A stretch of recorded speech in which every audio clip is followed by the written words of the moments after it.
Bueno, desde el Vale. observatorio nos ha parecido muy importante la firma del pacto, nuevo Pacto Europeo de Inmigración y Asilo, que coincide al final con el final de la presidencia española del Consejo de la Unión Europea. Ha sido un pacto in extremis. Y hemos pedido la participación de dos organizaciones del tercer sector de Euskadi para hablar sobre esta cuestión. Me acompañan Mikel Mazquiarán, que es abogado y trabajas en SOS Racismo Guipúzcoa. Y luego, por otro lado, Arantxa Chacón. Arantxa es la directora de SEAR Refusatioekin. Así que nada, gracias y bienvenida para hablar de esta cuestión. El pacto, como recogemos en el texto que acompaña a este vídeo, ha sido muy criticado por muchas organizaciones sociales a nivel internacional, bueno, a nivel europeo. En el texto recogemos las críticas de Save the Children, de Amnistía Internacional y otras organizaciones. Y lo que yo quería preguntaros ahora es, bueno, o quería aterrizar esta cuestión a la realidad vasca y a la realidad de vuestras organizaciones, y lo que quería preguntaros es vuestra impresión general sobre el pacto y qué posibles efectos creéis que puede tener el pacto tanto para las personas migrantes y solicitantes de asilo que llegan a nuestra comunidad, como de forma más general para el proyecto socioeuropeo. Y empiezo por ti, Miquel, que te tengo en pantalla si quieres. Vale.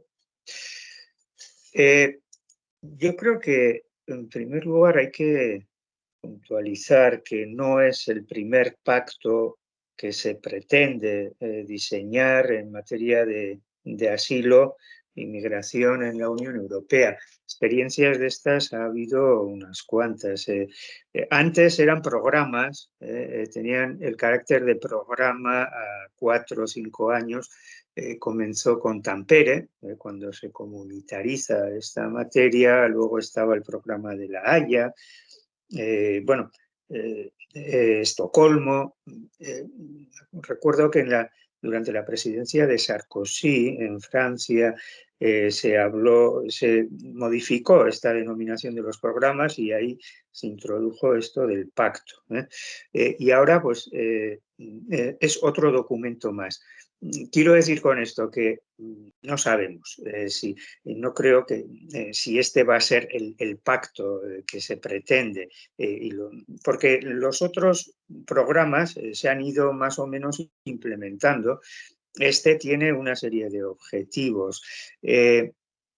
En la medida entonces en que no sé, es un documento más, ¿por qué luego los estados además, en fin, son muy reticentes a aplicar en determinadas cuestiones? Porque este pacto está tocando la espina dorsal de todo estado, que es su soberanía, de su control de fronteras.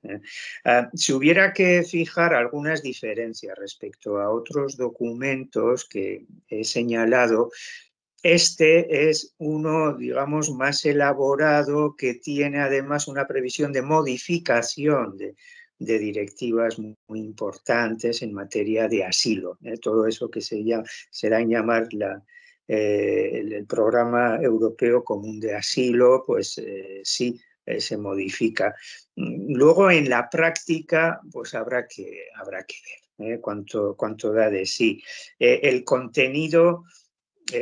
bueno, es también otra diferencia, ¿no? Tal vez respecto a otros programas, y es que ya de manera indisimulada, desde luego esa tendencia que ha marcado la historia de las políticas públicas de la Unión Europea en materia de migración y asilo, que es el control de flujos frente a cualquier otra medida encaminada al derecho humanitario o a la integración de la población extranjera o migrante que viene a la Unión Europea, es un eje argumentativo que recorre todo el documento del pacto.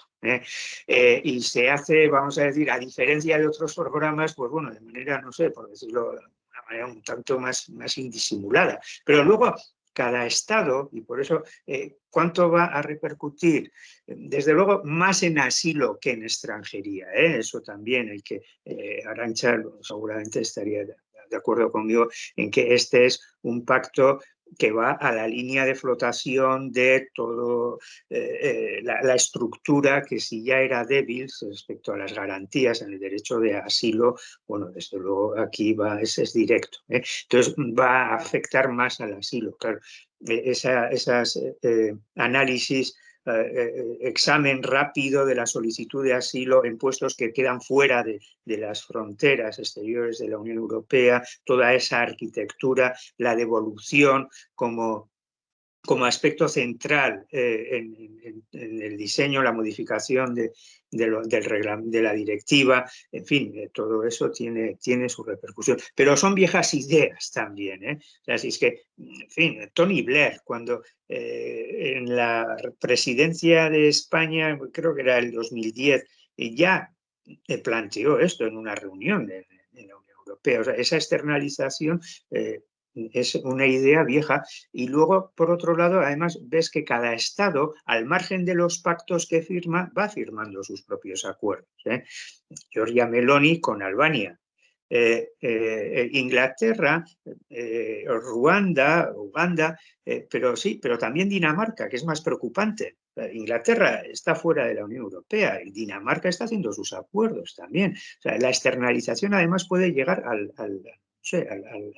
absurdo. O sea, fórmulas tenemos un montón que se aplican, Australia, y luego además todo esto es muy cambiante. También es otra reflexión, y con esto ya termino. Muy cambiante. O sea, en fin, Albania, que acabo de mencionarlo, Giorgia Meloni con Albania. Fíjate, Albania de gendarme de Europa. En los 90, por poner un ejemplo, ¿no? Albania era el problema de Europa cuando venían los refugiados. Mira, a mí que me gusta el cine siempre lo suelo llevar a estos terrenos. La América, una película, si recordamos, que además tuvo muchos premios, era una muy buena película, de las pocas películas que en los 90 se desarrollaba este tema, y trata de un barco con refugiados y refugiadas albaneses que llega a Italia, ¿no? Y ahora fíjate, ya ves, Albania, gendarme de Europa, en fin. Todo es muy cambiante. Va a afectar en materia de extranjería de manera relativa, puede que tal vez más en asilo, pero seguimos viendo que cada Estado, por mucho pacto que haya, va un poco por su cuenta. Ese es un poco el resumen.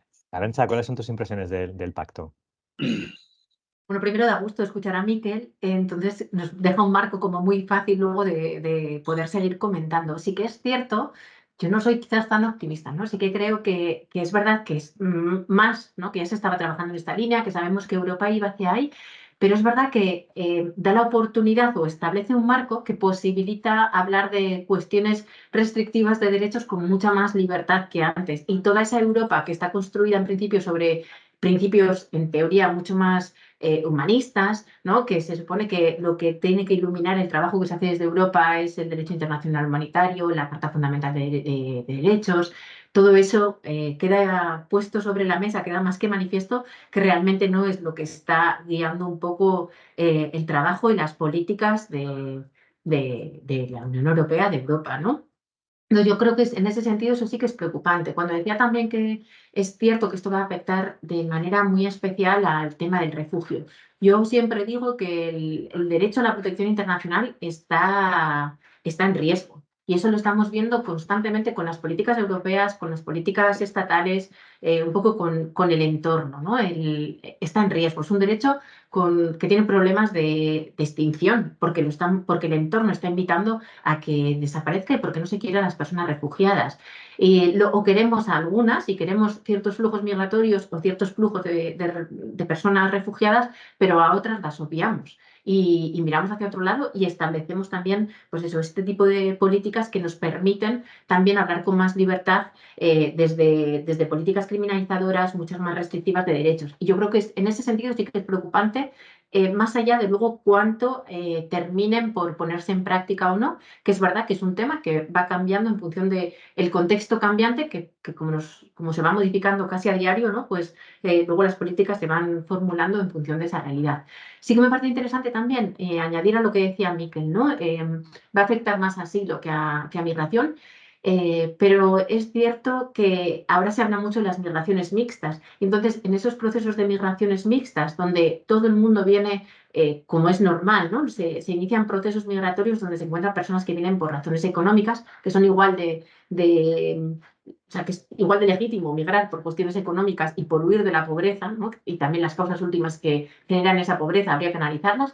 Pero bueno, en cualquier caso, en esos flujos migratorios mixtos se confunden las personas que podrían ser solicitantes de asilo y las personas migradas, y ahí se van limitando derechos para todas. Entonces, yo creo que eso también es importante, que este marco de políticas, bueno, pues lo que van haciendo es restringir derechos al final para todas. Y yo creo que eso sí que es un marco importante a tener en cuenta y en el que tenemos que estar alertas. Porque además sí que es cierto que luego los estados van haciendo sus pactos y la soberanía es lo fundamental para los gobiernos, que luego a nivel local también se pueden ir haciendo otras cosas, ¿no? Y a nivel autonómico o a nivel de país, Euskadi, podemos ir haciendo otras cosas, pero hay una maquinaria que empieza desde arriba y que si todo no va funcionando adecuadamente, ni siquiera las personas llegan, entonces ya se están limitando derechos. No, me suscitaba una cuestión, lo que comentabais, y es que no siempre queda claro, ¿no? La diferencia entre el migrante político y el migrante económico, por decirlo así, por resumirlo. O sea, entonces, o sea, si va a afectar más a los solicitantes de asilo que a las personas que tienen otras motivaciones para entrar, ¿en qué sentido lo decís? No entiendo muy bien en por qué creéis que va a afectar más a los solicitantes de asilo, cuando la política, viene un poquito el pacto, ¿no? La política se endurece para ambos tipos, ambas tipologías, por decirlo así, de migrantes, me parece a mí, al verlo por encima, pero vosotros sabéis más de esta cuestión. No, lo que ocurre es que se toma como excusa lo que justifica todo este armatoste que está ahí reflejado en el pacto, de esos puntos de llegada y examen de las solicitudes, quedan justificadas precisamente por esa criba que se quiere hacer entre el verdadero solicitante de asilo y el otro. Eso es un juego muy peligroso, entrar ahí, de quién es el verdadero y quién es el no verdadero. La gente huye. Es que tenemos todo el tema del cambio climático. Bueno, hay otras maneras, o sea, es mucho más extenso que la huida por un conflicto bélico. Hoy en día este concepto del derecho de asilo. Y es una excusa, y entonces efectivamente, quién es el verdadero y quién no es el verdadero, vamos, eso va a ser una criba ideada para debilitar más aún el derecho de asilo como derecho fundamental, que esta es la parte que se olvida, el derecho de asilo como derecho fundamental. Y todo esto, sí, y coincido con Arantxa y lo comentaba, se hace de manera cada vez más indisimulada. Cuando yo digo indisimulada es que ya no nos vamos a apoyar en ningún contexto de protección de derechos, ni siquiera nos tomamos el esfuerzo ya por hacerlo. Es directamente el retorno y la devolución el eje central del pacto. Y ahí queda reflejado. Y no se han tomado ni siquiera la molestia de adornarlo. Y las actuaciones de los gobiernos van por ahí. Pongo otro ejemplo. O sea, salía esta semana España, el gobierno va a dar, no sé qué cantidad era, de millones a Mauritania para detener el flujo de cayucos que se había contabilizado pues en un tanto por ciento importante, el que estaba llegando a Canarias desde este país. 2006, creo recordar, lo que se dio en llamar la crisis de los cayucos, y la puesta en marcha del Plan África. Ese Plan África luego se paseó por Europa como una buena actuación del gobierno. Ahora no hace falta, ni se han tomado la molestia de poner un envoltorio, es a lo que voy. O sea, directamente usted, como en Turquía con Grecia, mire, tome este dinero y empiece a hacer de gendarme. Esto sí es preocupante, esa subida de nivel.